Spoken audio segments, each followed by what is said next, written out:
रणवीर, बस साईमा, पुरे झाली आमची थट्टा. आता आम्हाला या विषयावर कुठलीही चर्चा नको. आम्हाला देवयानीचे कुठलेही उपकार आमच्या डोक्यावर नकोत.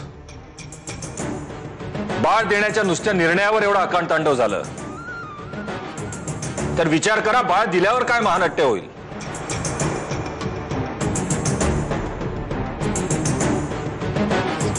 तू प्रिया बहिणींची अवस्था पाहिलीस. बाळ होत नाही म्हणून त्यांची काय मनस्थिती झाली याचा विचार केलास? देवयानी, ते बाळ म्हणजे आपल्या प्रेमाचं प्रतीक आहे. आपण दोघांनी पाहिलेलं स्वप्न आहे ते.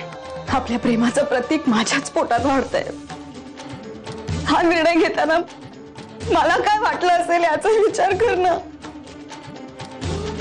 मी प्रिया बहिणींना वचन दिलं आणि आता ते नाही मोडू शकणार.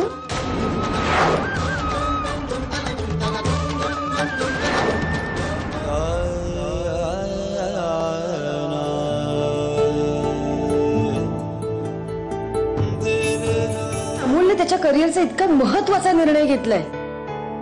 त्याला नाव उमेद करून कसं चालेल? शिवाय त्याचे मित्र मैत्रिणी तिथेच ऍडमिशन घेणार आहेत, अगदी केतकी सुद्धा.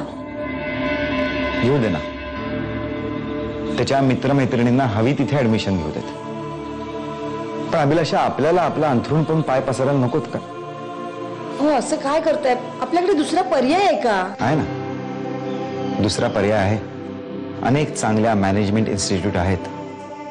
त्यांची एंट्रन्स एक्झाम असते, ती पास झालं तर तिथे ऍडमिशन मिळते. तुम्हाला वाटतं अमोल ऐकेल? का नाही ऐकणार?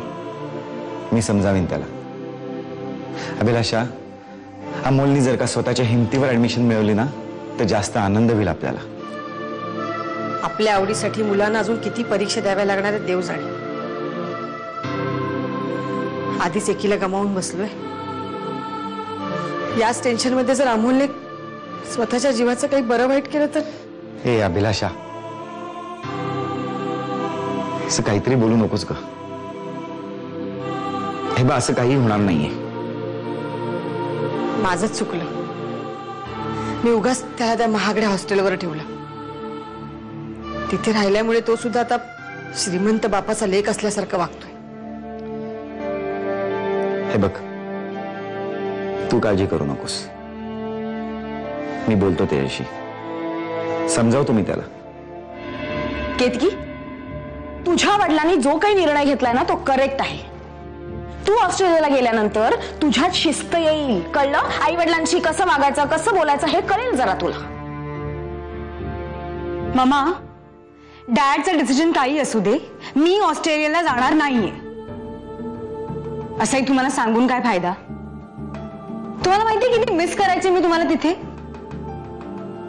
खरं सांग मामा, मनापासून एकदा तरी माझी आठवण आली होती का ग?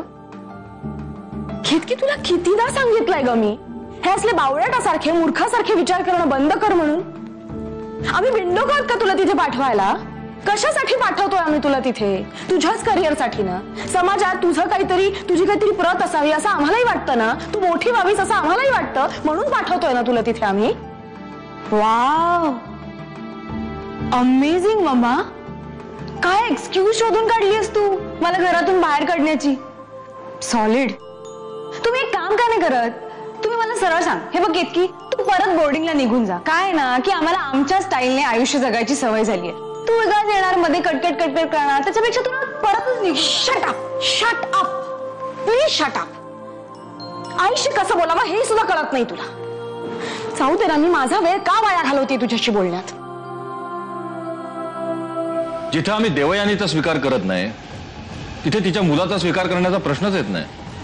आमचा निर्णय पक्का आहे. तुम्ही तुमचा निर्णय जाहीर केलाय ना, मग आता आम्हीही निर्णय सांगतो तो ऐका. देवयानीचं मूल प्रियदर्शनीकडेच राहील आणि ते तुमचंच मूल म्हणूनच वाढेल. आम्ही जिवंत असेपर्यंत आमचा निर्णय हा अंतिम राहील, हे तुम्ही लक्षात ठेवा रणवीरराजे.